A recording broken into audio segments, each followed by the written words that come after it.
Day, and welcome to Sempra's second quarter earnings call. Today's conference is being recorded. At this time, I'd like to turn it over to Louise Bick. Please go ahead. Good morning, and welcome to Sempra's second quarter 2025 earnings call. A live webcast of this teleconference and slide presentation are available on our website under the Events and Presentations section. Many of you may know me. I'm Louise Bick, Vice President of Investor Relations. Glenn has recently taken on other financial responsibilities at Sempra, and I'm excited to be leading our IR program now. I look forward to seeing you more on the road in the coming weeks and months. We have several members of our management team with us today, including Jeff Martin, Chairman and Chief Executive Officer, Karen Sedgwick, Executive Vice President and Chief Financial Officer, Justin Bird, Executive Vice President of Sempra and Chief Executive Officer of Sempra Infrastructure, Caroline Wen, who I'd like to note is a new Executive Vice President of Sempra. With over 35 years at our California utilities, Caroline brings extensive safety and operational expertise to her role overseeing Sempra California's dual utility platform, both SDG&E and SoCalGas. Alan Nye, Chief Executive Officer of Oncor, Don Clevenger, Chief Financial Officer of Oncor, Diane Wold, Vice President, Controller, and Chief Accounting Officer of Sempra, and other members of our senior management team. Before starting, I'd like to remind everyone that we'll be discussing forward-looking statements within the meaning of the Private Securities Litigation Reform Act of 1995. Actual results may differ materially from those projected in any forward-looking statements we make today. The factors that could cause our actual results to differ materially are discussed in the company's most recent 10-K and 10-Q filed with the SEC. Earnings per common share amounts in our presentation are shown on a diluted basis, and we'll be discussing certain non-GAAP financial measures.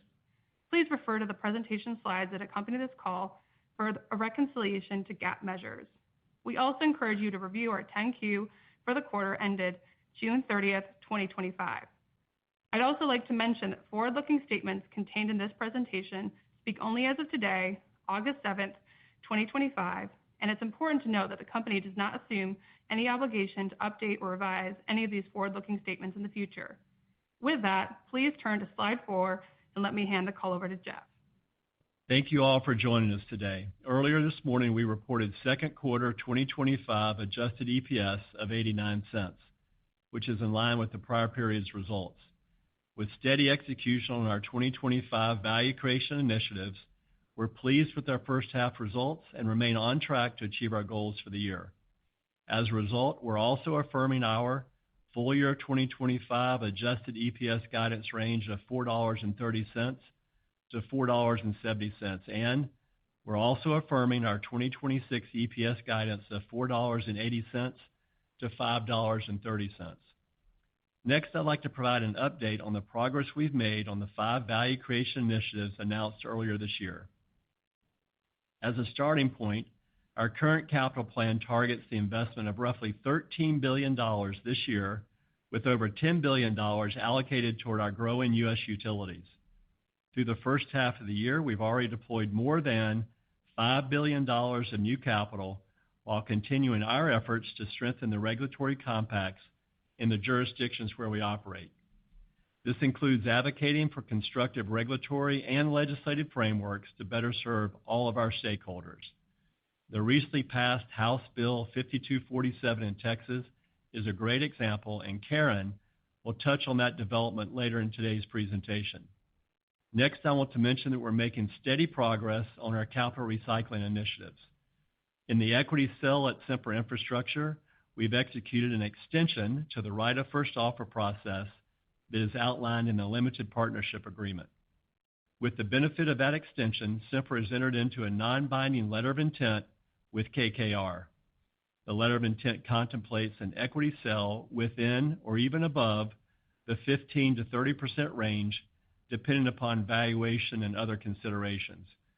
Given that we're in ongoing negotiations, we're limited at this time in what we can disclose, but we'll look to provide additional updates once reaching a definitive agreement. During the quarter, we also advanced the EcoGas sales process and have received substantial interest from both strategic and financial parties. I'd refer you to slide 10 for more color on both transactions. As previously mentioned, we expect these transactions to close sometime in the middle of 2026, and in combination, we expect these transactions will be accretive to the company's EPS forecast as well as credit.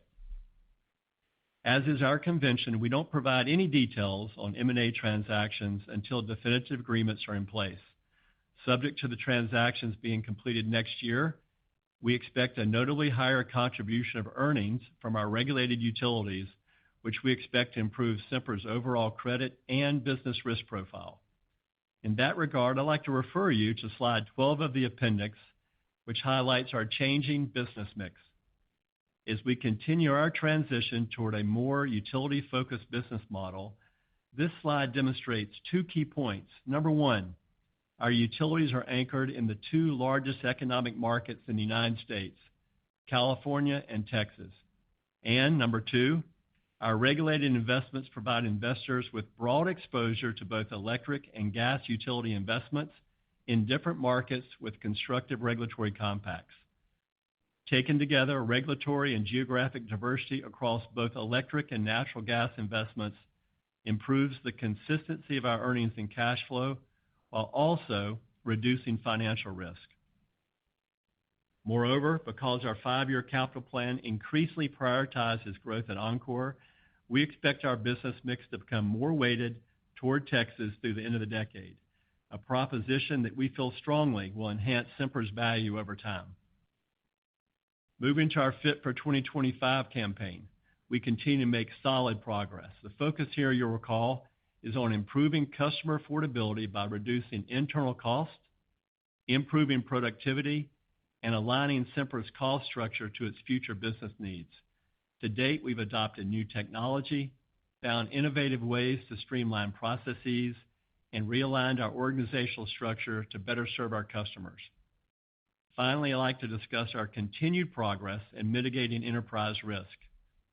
SDG&E, as you know, has long been a leader in operational excellence and has made significant investments in data science, technology, and wildfire mitigation measures. Moreover, we're pleased to report that SDG&E has hardened 100% of its transmission system with steel structures in the highest fire threat areas, or what we call Tier 3 zones. SDG&E expects to achieve its medium-term goal of fully hardening Tier 2 zones by the end of 2028. I'd also like to highlight that over the last 24 months, our engineering and project management teams, working alongside our vendors, have been successful in reducing the cost per mile of undergrounding by 40%, demonstrating again our commitment to operational efficiency and safety while also improving the affordability of our future services. And with that, please turn to slide 5, where Karen will walk through additional business and financial updates. Thank you, Jeff. Across our businesses, we have a number of updates to share that demonstrate the progress we've made during the quarter. Starting with Sempra Texas, Oncor continues to present a truly compelling investment opportunity as the company continues to execute on its $36 billion 5-year capital plan. Oncor is also evaluating incremental capital opportunities for the 2025 to 2029 period, as we've previously outlined. These opportunities are critical to supporting Texas's strong growth and are further reinforced by a series of constructive legislative bills that were recently passed and are designed to enable continued infrastructure expansion across the state. In particular, HB 5247, which established the Unified Tracker Mechanism, or UTM for short, was signed into law by Governor Abbott in June. This bill allows qualifying electric utilities, such as Oncor, to record costs to a regulatory asset arising from eligible capital investments and apply for interim rate adjustments through an annual UTM filing. This filing occurs in place of the existing TCOS and DCRF processes. We expect this legislation to help reduce regulatory investment lag and improve the earned return on equity, particularly during sustained periods of higher capital investment necessary to support high growth areas in Texas. Oncor's earned ROE is anticipated to increase by 50 to 100 basis points over time versus the existing recovery mechanisms. Oncor has begun recognizing revenues related to assets placed into service from and after January 1, 2025, and expects to make its initial UTM filing in the first half of 2026. Other legislative outcomes from Texas are summarized on slide 14 in the appendix. Next, due to higher levels of growth and other drivers, Oncor's rate case is also important as the company looks to align its cost structure with the current operating environment. In June, Oncor filed a request for a comprehensive base rate review, seeking to recover past storm-related costs, increase amounts recovered in rates for future storm-related costs to better reflect historical costs, mitigate the impact of rising expenses and inflation, and improve its credit metrics and financial strength during a time of unprecedented growth. In its filing, Oncor requested, among other items, a 45% equity layer compared to the currently authorized 42.5%, a 10.55% ROE compared to the currently authorized 9.7%, and a 4.94% cost of debt compared to the currently authorized 4.39%. A key component of the base rate review is that it updates Oncor's O&M expenses, which are currently based on a historical 2021 test year, to the level experienced throughout 2024. This is intended to more closely align the costs included in rates to the realities of today's operating environment and help improve Oncor's cost recovery and financial strength. In terms of timing, Oncor is expecting to receive a final order in the first quarter of 2026. I'd also refer you to slide 13 in the appendix, where we present additional information relating to Oncor's base rate review. Turning to Sempra California, we're pleased to announce SDG&E has been awarded an estimated $600 million in transmission projects as part of the Cal ISO 2024 to 2025 transmission plan that was finalized during the quarter. While most of the related investments are expected to occur beyond the period of our current capital plan, we're excited to continue to support California's transmission system while enhancing safety and reliability across our service territory. Next, I'd like to acknowledge the significant initiatives currently underway to enhance customer affordability. SDG&E recently filed a request with the CPUC targeting savings of approximately $300 million by phasing out certain regulatory programs that are no longer economically beneficial to customers. Recall, too, this amount is incremental to the $200 million of federal tax credits that SDG&E is passing on to customers over the course of this year, further reinforcing our efforts to improve customer affordability. Moving to Sempra Infrastructure, let me start with operational updates. Cameron LNG Phase 1 recently celebrated the successful production and export of its 1,000th LNG cargo, marking a significant achievement just 6 years after its first commissioning cargo in 2019. Elsewhere, we're steadily making progress on major construction projects at ECA LNG Phase 1, Cimarron Wind, and Port Arthur LNG Phase 1. Together, these projects should help drive a step change in cash flows at Sempra Infrastructure. I'm pleased to note steady progress continues at ECA LNG Phase 1. Now that the company is closer to commercial operations, we're tracking several key near-term milestones that are expected to help us meet our financial commitments for next year. As of July, the project is more than 94% complete. We expect to reach mechanical completion later this year, followed by substantial completion in the spring of 2026. At that time, the facility is expected to begin generating revenues from LNG commissioning cargoes.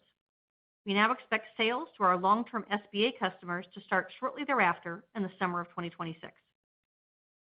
The Cimarron Wind project is on time and on budget, with overall project completion beyond 85%. We continue to target commencement of power generation later this year, with commercial operations planned for the first half of 2026. We also continue work towards delivering Port Arthur LNG Phase 1 on time and on budget, targeting commercial operations for Train 1 in 2027 and Train 2 in 2028. Current construction is advancing the foundations, steel installation, LNG tank construction, ground piping, and dredging activities, with the overall project now surpassing 50% complete. We're also excited about some of the recent developments at Port Arthur LNG Phase 2. In May, the project received the Department of Energy non-FTA export authorization. At this point in time, Port Arthur LNG Phase 2 has received all major permits necessary for taking FID. Phase 2 also made significant commercial progress recently. In July, we executed a 20-year SPA with JERA for 1.5 MTPA of offtake capacity. This milestone helps advance the project towards reaching FID and underscores Sempra Infrastructure's commitment to supporting energy security for our customers through stable, long-term LNG supply. We're pleased with additional strong offtake interest and remain focused on advancing commercial progress and financing the project. We're still expecting to take FID in 2025. I conclude the business update by saying there's plenty to be excited about at Sempra Infrastructure as this segment continues to advance growth in LNG, energy networks, and clean energy, while posting strong financial performance. Please turn to the next slide while I review the second quarter financial results. Earlier today, Sempra reported second quarter 2025 GAAP earnings of $461 million, or 71 cents per share. This compares to second quarter 2024 GAAP earnings of $713 million, or $1.12 per share. On an adjusted basis, second quarter 2025 earnings were $583 million, or 89 cents per share. This compares to our second quarter 2024 earnings of $567 million, which also equated to 89 cents per share. For the first half of the year, we're pleased with our execution, and Sempra is well positioned to deliver a year of solid financial performance on behalf of its shareholders. Please turn to the next slide. Variances in the second quarter 2025 adjusted earnings as compared to the same period last year can be summarized as follows. At Sempra California, we had $5 million, primarily from higher regulatory awards, electric transmission margin, and AFUDC equity, partially offset by lower CPUC base operating margin and lower authorized cost of capital. Sempra California also had $37 million of lower income tax benefits and higher net interest expense. As you may recall, we received our final GRC decision for the California utilities at the end of last year. Since then, as part of our Fit for 25 initiative, we continue making progress in managing costs within the authorized base GRC revenues. We're also prioritizing safety and reliability initiatives based on the outcome of our GRC decision, while advancing efforts aimed at further reducing the cost of service.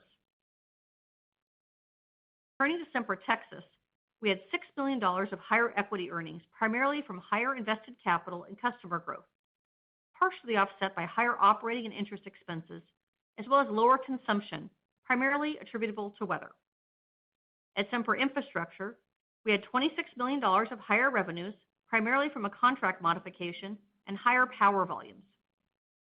At the parent, the $16 million increase is primarily due to timing of higher income tax benefits, higher net investment gains, partially offset by higher net interest expense.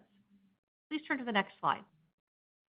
To conclude our prepared remarks, we've made steady progress on our 2025 value creation initiatives and delivered solid financial results for the first half of the year. At Sempra Texas, we saw important milestones as Oncor filed a comprehensive base rate review, and the regulatory compact significantly improved with the passage of HB 5247. Within Sempra California, we continue to focus on safety, reliability, and customer affordability. And at Sempra Infrastructure, we're advancing 2 important sales transactions and steadily progressing 5 significant construction projects, all while moving forward on commercial development of Port Arthur LNG Phase 2. Bottom line, the key takeaway from my perspective is this is certainly an exciting time for Sempra. 2026 should bring a conclusion to the Oncor base rate review, and I'd like to take a moment to list several other potential catalysts that could provide upside, including number 1, continued improvement in earned ROE at Oncor due to the UTM.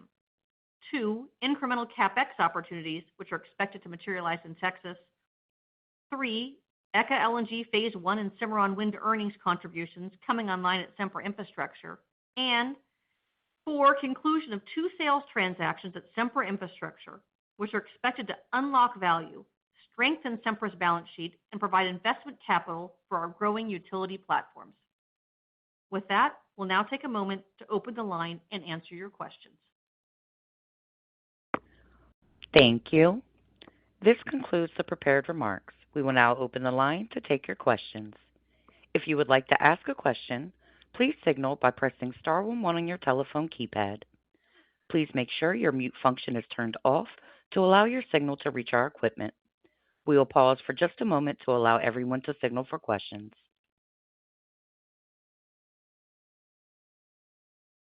And our first question will come from Ross Fowler from Bank of America. Your line is open. Morning, Jeff, Karen. Morning. And Luis, congratulations on the full responsibilities of our IR. Well deserved. Jeff, I wanted to dig in a bit on the KKR LOI around the Sempra Infrastructure Partners sale process. As you said in your comments, the LOI is within or potentially above the 15 to 30% range, depending on valuation conditions. So does that mean to the extent you will or are discussing stake sales with third parties beyond the current investors, that the strategic approach here on business mix is that the full stake is beyond that 30% level, or how are you seeing that and where we actually go at the end of the day? Sure. Let me just start, and I trust you understand that in any M&A deal, Ross, we're fairly limited in what we can say. Obviously, we're trying to have a great transaction. What I'll try to do is recap what we've said publicly and then maybe provide a little bit more color to the latter part of your question. We indicated that we've executed an extension to the right of first offer process under the existing limited partnership agreement.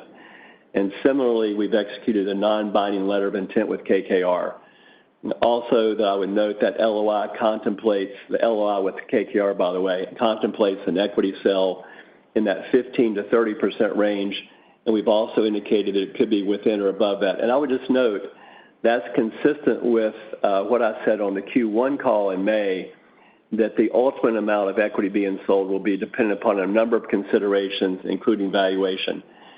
I also talked about in May, Ross, I think this is probably important, for the listening audience, that we're focused on 4 value drivers. So we're looking to obviously optimize the implied equity value of SI from the transaction. We want to make sure we minimize tax leakage. And it's also very important as we think about that roll forward 5-year capital plan that we're thoughtful in the timing and use of proceeds. And finally, I've been very clear with all of our stakeholders, there's an opportunity here to improve our balance sheet and put some cushion on the balance sheet. So those are our priorities. We certainly are not trying to, quote unquote, guide the street to a higher level of equity sale. It's just there's a fair amount of flexibility that we want to make sure that we're maximizing, driving the most value to our owners.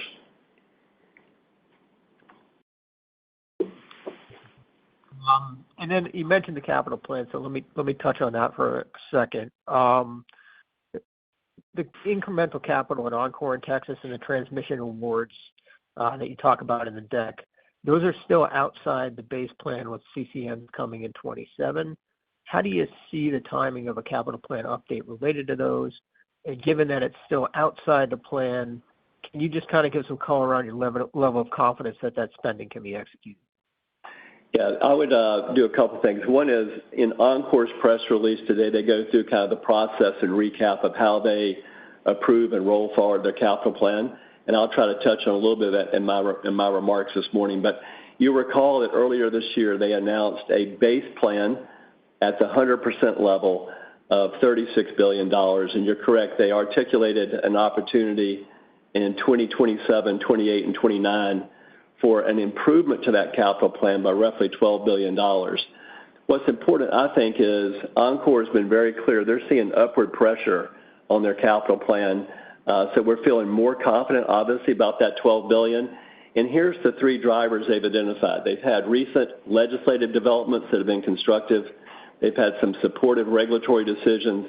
And they're obviously making really good progress, Ross, on the thing we identified in February, which is that $12 billion was associated with projects they needed additional permits on. They're continuing to make steady progress on permits. So I think in combination, we're quite comfortable confirming that we expect them to be at the high end of that $12 billion or more. And the way the process will go is at their board meeting in October, we'll recap that roll forward 5 plan with the board. And remember, they're in the middle of a base rate review, obviously, in Austin as well. So sometime in 2026, we'll look to update that plan. It could be on our February call, but it's going to be driven by resolution of their base rate review. Maybe I might, if I could. Oh, go ahead. Yeah, I was going to say, if I could, it might be helpful to your question if you allow me. Let's let Alan provide just a little bit more context on the key drivers for that capital plan, because I think the growth story continues to get better, including tailwinds beyond the 5-year plan. But Alan, it might be helpful to Ross if you just cover off on what you're thinking about from a growth standpoint and how that 765 overlay will help. You bet, Jeff. And yeah, thanks, Ross.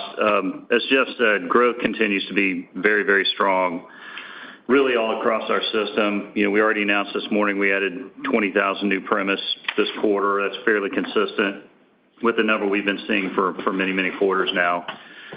West Texas, we continue to see very, very strong growth out there. The far West Texas weather zone had a new peak in May of this year, 9.2% above the prior peak. And the 2 transmission loops by which we serve the Permian, the Culberson and Stanton loops, both continue to see really increased peaks. Culberson peaked 23.5% above where it did prior June, in June of this year. And Stanton was up about 6.9% over the same period. So West Texas continues to be really strong. The story remains transmission points of intersection and data centers and LC&I load. And as we announced this morning, our total new transmission POIs are up about 47% year to date, with total active POIs up about 38% year to date. And breaking that down a little further, if you look at just traditional LC&I, taking data centers out of it, that's up for new about 19%, and total are about up 2% quarter versus same quarter. Breaking that down a little further, that entire queue, there's around 1,100 or so, a little over 1,100 total customers that we're dealing with there. It's about 186 gigawatts of data centers, about 7 gigawatts of what I would call traditional C&I, about 5 gigawatts of crypto, 4 gigawatts of kind of oil and gas activity, and then 3 gigawatts of service to other utilities. So that's what we're seeing there. We continue to have our high confidence load number for 2031 of 38 gigawatts, broken down by 9 gigawatts of signed interconnection agreements with security provided, and another 29.9 gigawatts of high confidence load that we submitted in our officer letter to ERCOT.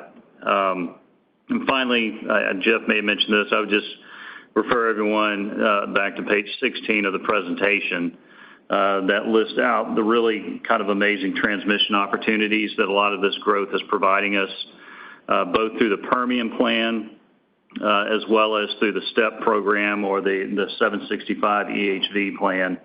Both of which we've said previously we anticipate Oncor will build a significant amount of. That remains true. To the permitting question that Jeff mentioned earlier or stated earlier, I'd simply say this, and I've said this before, I did these for 17 years before I became general counsel Oncor. I think I did 60 or so of them over about a 17-year period. We're filing 24 this year, and that'll continue for the next couple of years to come. See, Ross, I wanted you to have that background because it really feeds into that story about why that $12 billion incremental is probably going to be conservative. That makes a lot of sense. Jeff and Alan, thank you very much for the context. Really appreciate it. Thank you, Ross. Thank you. Our next question will come from Steve Fleishman from Wolfe. Your line is open. Yeah, hi. Thanks. Hi, Jeff. So I guess maybe just following on from there, can you just remind us that your plan right now does not include that $12 billion, or does it include some of it? The Sempra plan? No, it does not include that. We're 80% of the $36 billion plan, and all of that represents the upside to our base plan, Steve. Okay, so even like that business mix, the rate base mix chart, that's correct. That does not include it yet. That's correct. Okay, and then just thanks for the update on the Sempra infrastructure. Just I don't know if you can give this answer, but just any sense on timing of moving forward this LOI with KKR? Is this something by the next call, or is it, what's kind of going to drive the timing of that? No, I would just say, Steve, it's a complex structured transaction. Obviously, we're dealing with a party we know very, very well. They're in the boardroom at SI. We're engaged on our side. KKR is actively engaged. We're not going to forecast the timing of it right now, but we're pleased with the progress we've made so far, and we'll continue to look to make an update once we reach a definitive agreement. Okay. And then I guess just how do you feel about being able to kind of time the sale with this kind of obviously rising CapEx at Oncor? Do you feel like you can match that up reasonably well? Well, it really is a very insightful question. Obviously, we've got a couple things going on where we're starting our fall planning process, where we're going to do a real bottoms-up review of how we roll that capital plan forward and the timing of that capital. And then obviously we're balancing that, Steve, with not only the timing of potential closing with our counterparty in the transaction, but also how we structure not only their proceeds, but our use of proceeds. So, our goal is to make sure that as we roll this plan forward, we're obviously expecting our overall capital program to increase. It will continue to be increasingly weighted toward Texas. That's the priority inside of our company. And what we want to do, we talked about this a little bit on the fourth quarter call, is make sure that this program is intended to accomplish several things: improve our overall EPS forecast, improve our credit, and also make sure that we're minimizing reliance on additional equity issuances. And I think we're in a good spot to do this, but you're right, we got to time this well into 2026, and our goal is to make sure we match up a really efficient use of proceeds and use those proceeds in a way where we're making investments that Wall Street will value the highest.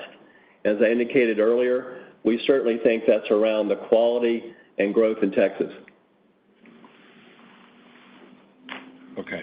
I guess one last thing just on the credit portion of that. How do you mentioned, I think, in the capital recycling, potentially getting to the point where you deconsolidate. Just could you talk to how that might impact kind of maybe the metrics and the risk view from a credit standpoint?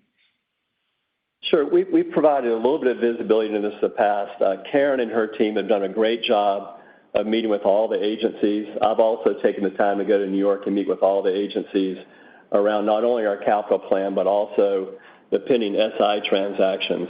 And there's really an opportunity here based upon where we land in the equity sale.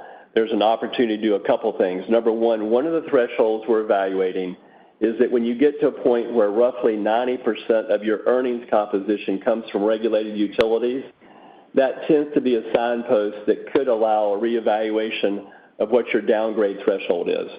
So there's an opportunity in this transaction to move our downgrade thresholds either, one notch down or potentially two notch down. That's one point. The second point is, depending upon where you land in the equity sale, you also have the opportunity to deconsolidate your accounting as well as the debt from SI from Sempra's balance sheet. Now, this one's a little bit more complex because it really goes across three dimensions. It goes across the level of equity ownership. It goes across issues relating to governance, either positive or negative control, and then it goes to issues of materiality. And as you would expect, Steve, each of the agencies has a little bit different tests as they look at that. But that's why we talk about having a little bit of flexibility as we go forward in our transaction, is we want to make sure that we're maximizing the overall value for our investors, and that will be one of the criteria we'll evaluate in the end.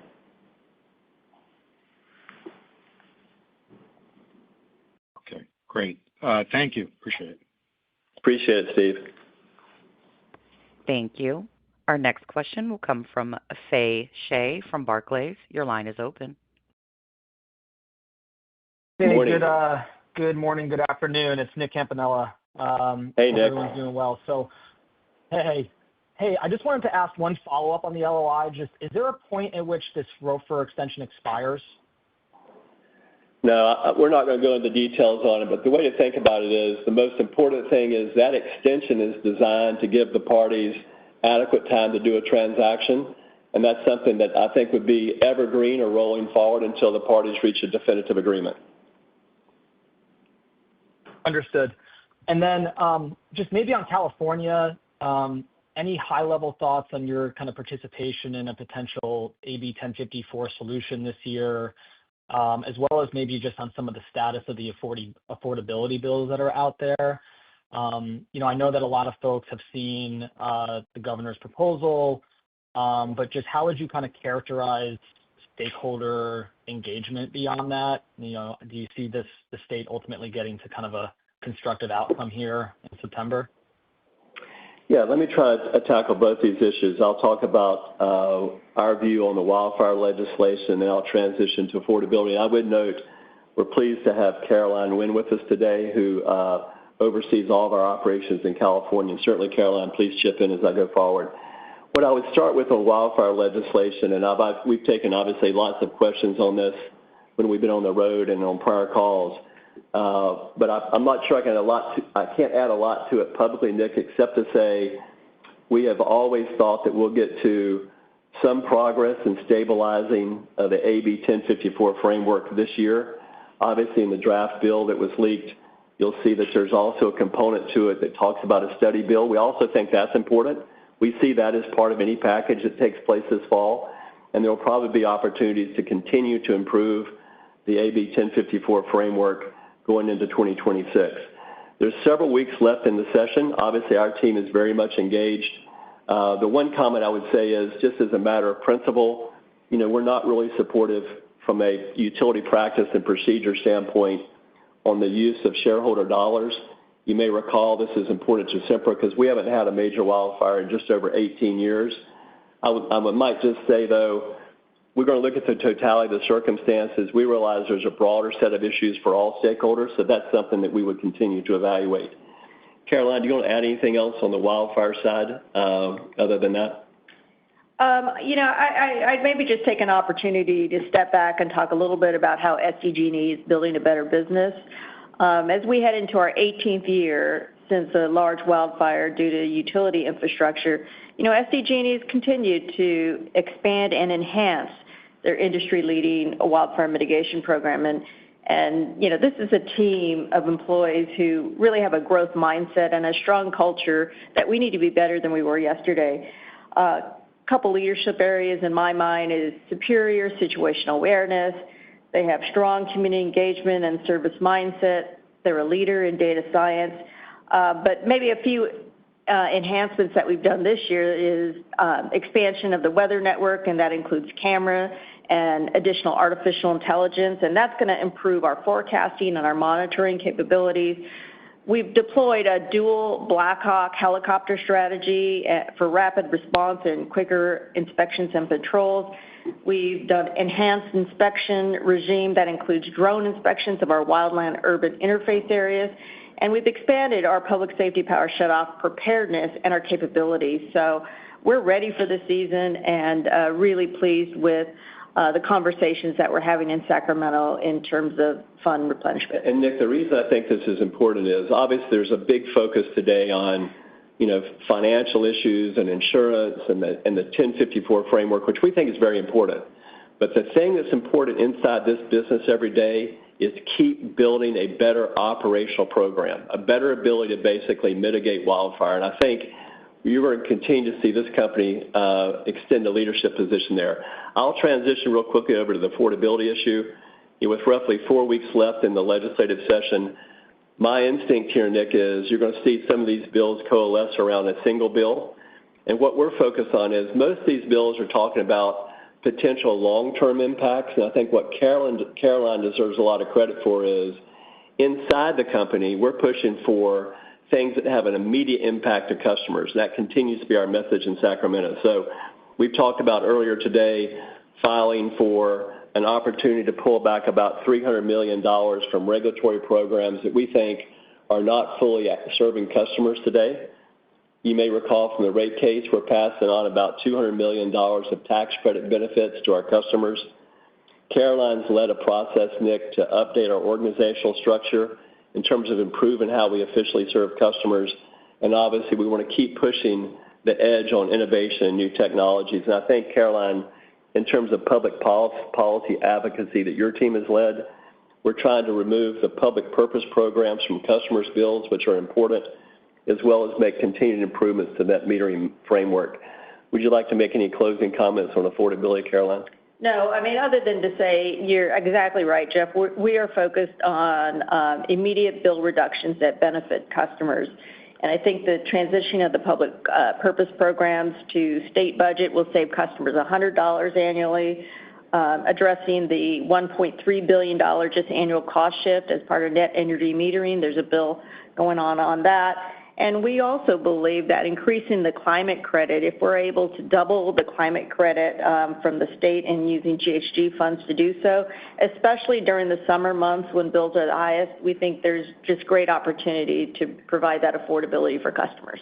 So, Nick, I know that was probably a longer answer than you anticipated, but we're very engaged on both issues here in the state. Definitely appreciate your thoughts. Have a good day. Thank you, Nick. Thank you.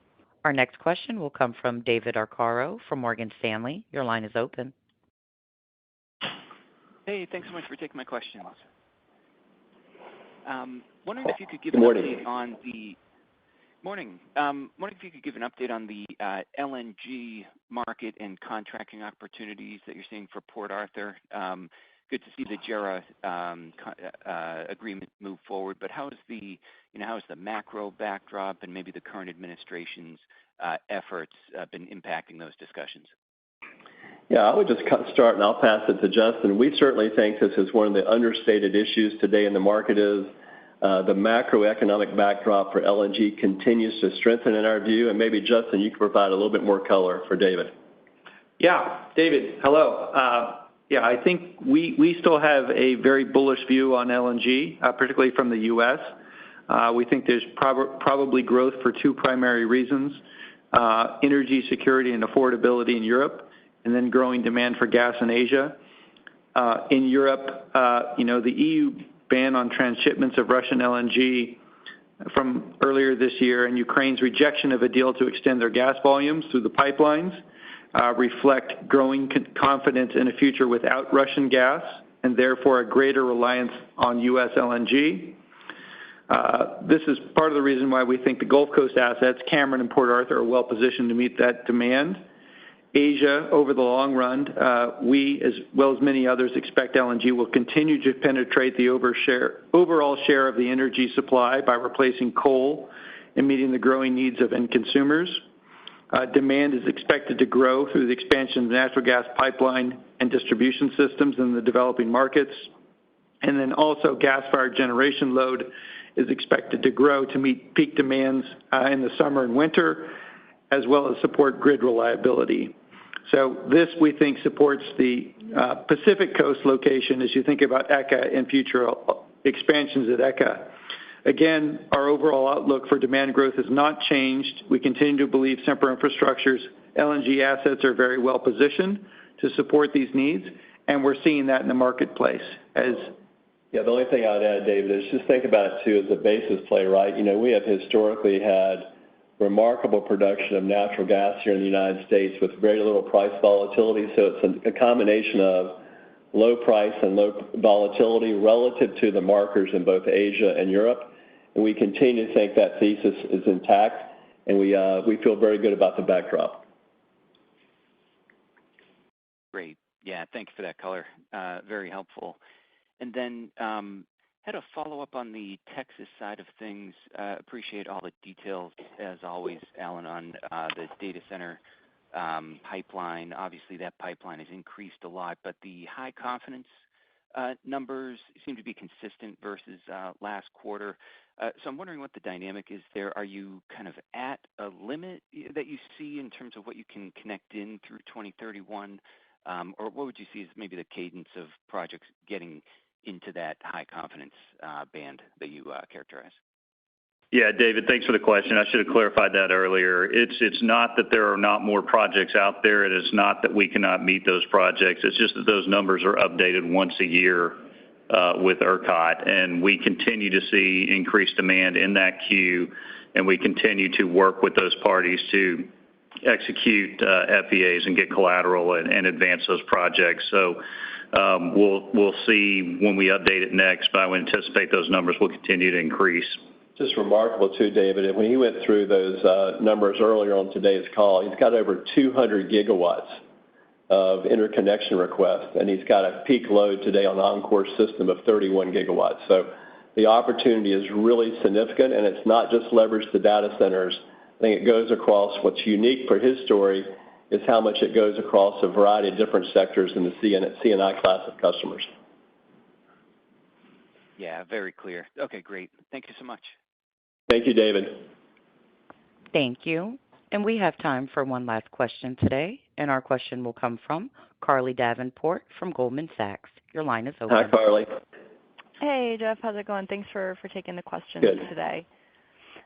Maybe just a quick follow-up on Port Arthur Phase 2. Obviously, a number of progress points there since last quarter, and it seems like you're still quite constructive on the macro. So just wanted to get a pulse check on your views on the feasibility to reach FID on that project by the end of this year. Sure, I'll provide some comments, and Justin, feel free to add on the back end of it. But we're continuing to see good progress, Carly. I think in the call today we kind of summarized 3 points. We've had progress in getting all the major permits for Phase 2 to go forward. We've obviously highlighted the marketing progress with JERA. That's a world-class buyer of LNG, by the way, and I think that adds a lot of credibility to the project. And we've also, with Faisal Khan's help and Justin, we've been advancing the financing plan, which will also be ported for an FID decision. I think the takeaway from my perspective is solid progress in Q2, which I think you took away from our earlier comments. I think the project has momentum, and we continue to think there's a few more remaining work streams we're tracking to make sure we're in a position to take FID this year. And Justin, you want to add anything to that? I think you covered it, Jeff. Thank you. Great. Thank you so much for that. And then maybe just a quick follow-up on Texas as well. Just on the back of the UTM, I guess as you think about that 50 to 100 basis points of improved ROE, could you just talk a little bit about the timing of those filings and how you'd expect the cadence of that improvement coming to fruition to sort of play out? Sure. Let me give you a little bit more color on the UTM, and I'll pass it to Don Clevenger. We've got the CFO from Oncor here, and he maybe talk about how the timing unfolds. But what I'll try to tell most people, Carly, is we put forward a fairly fulsome 8K on the UTM, which I think does a pretty good job of explaining our expectation that over time it should have a positive impact on the earned ROE of about 50 to 100 basis points. I've said several times, though, that it will depend each year on the overall amount of invested capital as well as how much goes into service each year. Given that we don't anticipate, Carly, making our first filing to next year, we anticipate being on the low end of that 50 to 100 basis point range this year. But as you go forward in that capital plan and more capital gets deployed, obviously you're going to move toward the higher end or above that 100 basis points. But Don, just spend a minute maybe talk about how you're thinking about the timing and cadence of this going forward. Sure. Thanks, Carly. And if you remember, one of the benefits of the House Bill 5247 was rolling 6 filings basically into one. And so we would expect, like Jeff said, to make our first UTM filing in the first half of next year after our rate case is resolved, and then annually probably about the same time thereafter. Great. Thanks so much for the color. Thanks for joining the call, Carly. Thank you. And that concludes today's question and answer session. At this time, I'd like to turn the conference back to Jeff Martin for any additional closing remarks. Hey, briefly, I just want to thank everyone for joining this morning. I know there's been a number of competing calls. We appreciate everyone making time to join us. If there are any follow-up items, please reach out to our IR team with your questions, and we look forward to seeing many of you over the next several weeks. We have a very busy IR schedule, including Citi, UBS, and Barclays Investor Conference, as well as West Coast NDR toward the end of August. This concludes our call. Thank you for your participation. You may now disconnect.